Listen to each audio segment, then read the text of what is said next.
I want to shift gears now and go back to college for just a bit. Mhm. Thinking about the various experiences you had, both inside and outside of the classroom, at UT. What were some of the things that you think added some of the most value, to you, that you really kind of understand today?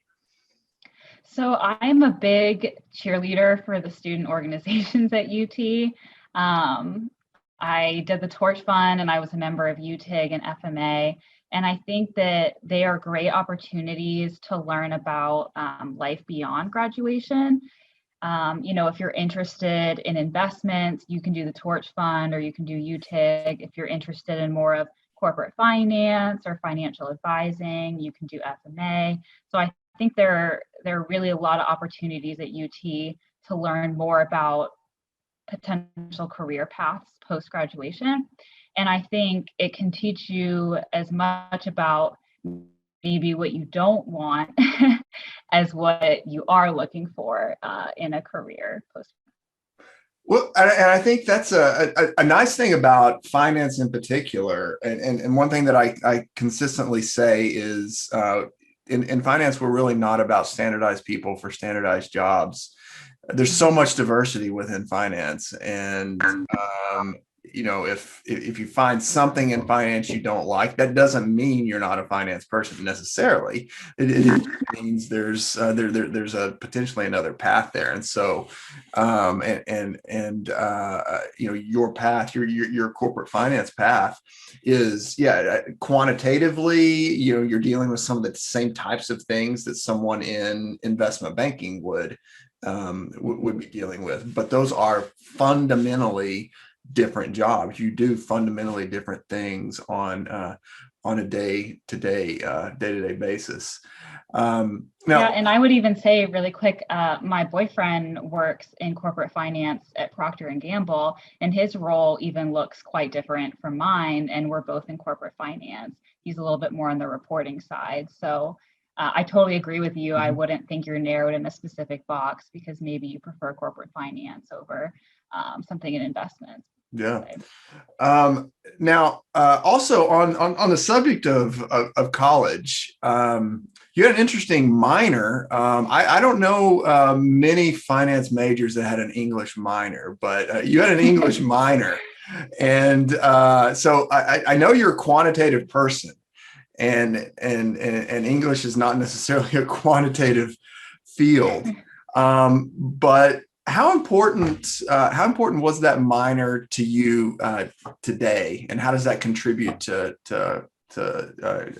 your success so far in your career? Honestly, it's contributed a lot more than I think I ever thought it would. You think finance is going to be all quantitative and models, et cetera, but there really is a big communication aspect to finance. And I know you and I talked about this, but you can be the most technical person, but if you can't break it down into simple concepts and explain it to anyone, or explain it really high level to leadership, it's not going to serve you as well as if you have both the quantitative and qualitative aspects. So I've definitely used it a lot more than I thought, especially since my role is kind of an interesting blend of evaluating projects, but then also creating a 2 to 3 page write up of written communication that goes directly to leadership. And then we do presentations here and there. So I think it is definitely really important. And if you have a chance to take an extra speech class or English class, I'm sure all your students are like, no, we love math. We don't want to do this. But honestly, I think it has really served me well. So.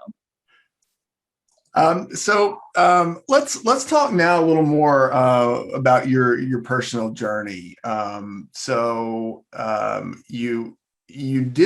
You started as a finance major, correct? Or okay, Yes, yeah. so started as a finance major. Of course, you didn't take a finance class until I guess your what, fourth or Junior fifth year. semester. Mm-hmm. So you really didn't experience it at an academic level. Um, Mm-hmm. so When you started though and chose finance, what did you think you wanted to do then? And then tell us how that evolved through the years. Yeah, so I know I talked about earlier doing student organizations, and all your experiences in college can teach you as much about what you don't want as what you do want. And I definitely flip-flopped around a lot on what I thought I wanted to do. Um, Initially coming into college, I thought I wanted to be in financial advising. My mom works for a financial advisor, so it was a world I was close to growing up. And I really liked the aspect of feeling like you were helping people and being a little bit more of a service-oriented job. So I was completely sold on that, probably up until my first internship in college, where I interned with the financial advising company that my mom works for. And I realized that financial advising is very, very people-oriented. And you don't do as much of the technical aspect of finance. It's more so gathering clients, continuing to develop a relationship with the client. And I thought I wanted a little bit more balance of the technical. So then my junior year, I did the Torch Fund, which was a great experience. I highly recommend. And that was a great experience. But on the flip side, I thought this might be a little bit too technical for me. And I do want a mix of people and technical analysis in a role. And I don't want to be independently working all the time, reading 10Ks and 10Qs. So that's really what landed me on corporate finance. I guess I went through all the other paths first, but I thought corporate finance was the perfect blend of technical skills and quantitative ability, but then also working with people and being collaborative. And so then you just went to a corporate finance career fair and landed a job, right? No, that's not what happened. Let's talk about that then. So I think everyone is interested in the interview process and that part of the journey, and that is always going to be unique as well. But what was your experience there, going from the classroom to Kroger? Yeah, so Kroger does recruit a little bit at UT, but definitely more so in the accounting realm than the finance realm. So I did go and speak to them at the job fair, but they were looking more for hiring for internal audit, and I wasn't really interested in that. So having kind of struck out on that, I actually went on LinkedIn and tried to track down some people in their HR department and just sent off some cold emails to people saying, "Hi, I'm Katie Fowlkes. Attached is my resume. I'm really interested in corporate finance. If you could pass me along, or if you know anyone I could speak to, let me know." And I want to say it was like, I don't know, 2 or 3 people passing me on that finally got me on my way. So I did a general interview with HR, and they said, "We have a role at a manufacturing plant in Arkansas, but I'm not sure. I think you're maybe more interested in the corporate geo world." And I said, "Yes, I would like to be in Cincinnati, ideally." Um, and I actually can't believe it's in hindsight, but they passed me on to, I didn't know at the time, but it was a vice president in the Kroger Personal Finance Group. So I reached out to her, not knowing how important she was. And I guess she used to work in capital management. And so she was kind of the link that passed me on to the group I'm in now. And she said, "I know they're hiring here. This might be a good fit based on what's on your resume." And yeah, the rest is history. So, so what was the actual interview like once you passed the initial screening interview? Yeah, so it was the initial screening with HR, and then I want to say I did one phone interview, um, and then one in-person interview where I actually drove up to Cincinnati and I did like an hour panel style interview with 3 employees, and then the analyst took me out to lunch and I got to meet some of the analysts. Fun times. I mean, well, I think maybe after the fact it's fun. I know it's that whole process is crazy stressful. Oh yeah, manager. I do not enjoy interviewing, but it was Yeah, I great love it. getting to meet the analysts. And I think they did that on purpose to try to kind of take the edge off. Like, these are your peers, ask them whatever you want about the job. And it did give me the opportunity to see if it would be a good fit team Yeah, wise. Usually they just yeah, have you meet with, the manager, but really the other analysts are the ones you talk to for most of the day. yeah, So yeah. Now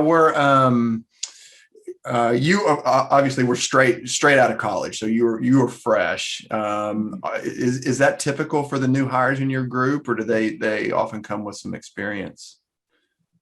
I would say it's 50-50. I think the posting said 2 to 3 years experience, but that's definitely not always the case. So I guess that goes to show you don't always eliminate yourself just because you don't have the required work experience, because I'd say half of the analysts came fresh out of college. Yeah, yeah. Well, and I love the fact that so much of this you just had to initiate, and It's and hard. that's I the way it mean, works.